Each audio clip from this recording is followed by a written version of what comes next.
గట్టయ్య సెంటర్లో 500 గజాల స్థలంలోనే బినామీని ఉంచావు, అది కబ్జా కాదా అని కాంగ్రెస్ నాయకుడు ముస్తఫా పగడాల నాగరాజును ప్రశ్నించారు. కబ్జా చేశారన్న భూములపై ఆర్టీఓకి వినతి పత్రం అందజేశారు. 2 రోజుల నుండి నా మీద తప్పుడు ప్రచారం చేస్తున్నారు. బీఆర్ఎస్ పార్టీ అధికారంలో ఉన్నప్పుడు ప్రశ్నిస్తే నా మీద తప్పుడు కేసులు పెట్టారు. బీఆర్ఎస్ నగర అధ్యక్షుడు చెబుతున్నాడు, నా మీద ఒక తప్పుడు ప్రచారం చేస్తున్నారు అంటున్నాడు. 1 కాదు 2 కాదు, నువ్వు ఎన్నో స్థలాలు కబ్జా చేశావు.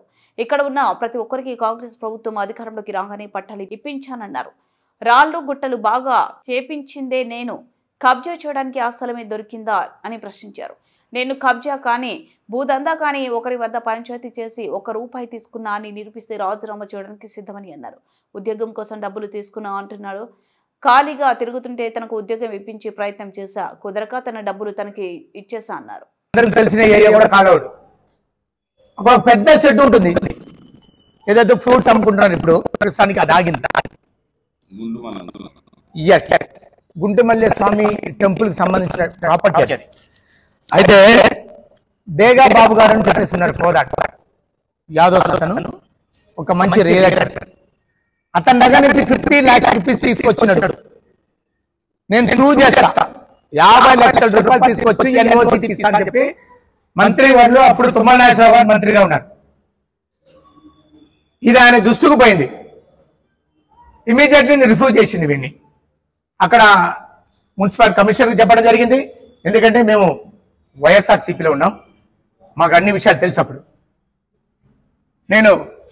అప్పుడు డేగా బాబు గారు మా దగ్గరికి వచ్చి నా దగ్గర 50 లక్షలు తీసుకున్నా, ఎన్ఓసీ ఇప్పిస్తా అని చెప్పేసి వీడికి కార్పొరేషన్ ఎలక్షన్ కూడా నేనే డబ్బులు పెట్టా, మీలాంటి మంచి వాళ్ళని ఓడగొట్టడం మా బుద్ధి తక్కువ అని చెప్పేసి చెప్పడం జరిగింది.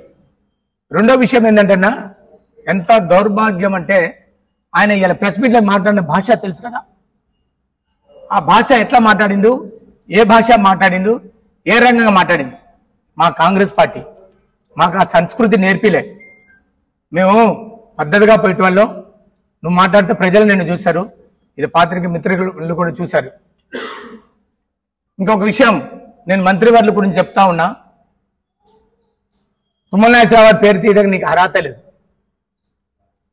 ఎట్లా ఉంటుంది? నిన్ను తీసుకొచ్చింది ఆయన, నీలాంటి దౌర్భాగ్యాన్ని తీసుకొచ్చినా అని చెప్పేసి ఆయన వదిలిపెట్టింది. ఆయన గురించి ఎక్కడైనా ఒక్క మచ్చ ఉందండి? 25 ఏళ్ళు నుంచి రాజకీయ భవిష్యత్తులో 5 సార్లు మంత్రి అయ్యిండు. 5 సార్లు మంత్రి అయ్యారు ఆయన, కానీ ఆయన పక్కన తిరిగే వాళ్ళు కానీ మీద కానీ ఎక్కడైనా అవినీతి ఆరోపణలు ఉన్నాయా? తెల్లటి వైట్ కాలర్ మనిషి ఆయన, ఎక్కడ కూడా ఒక తప్పు చేసిన ప్రచారించాడు.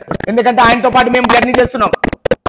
ఆయన గుణం ఏందో ఆయనతో పాటు మేము జర్నీ చేస్తున్నాం. ఆయనతో పాటు దారిలో పోతాం తప్ప తప్పుడు దారిలో పోం. ఇంకొక విషయం చెప్పదలుచుకున్నా, మీరు అయ్యా ఎన్ని గుడ్డలు నడిచినప్పుడు, ఎన్ని గుడ్డలు నడిచిన మట్టి గుడ్డలు, ఎన్ని కబ్జాలని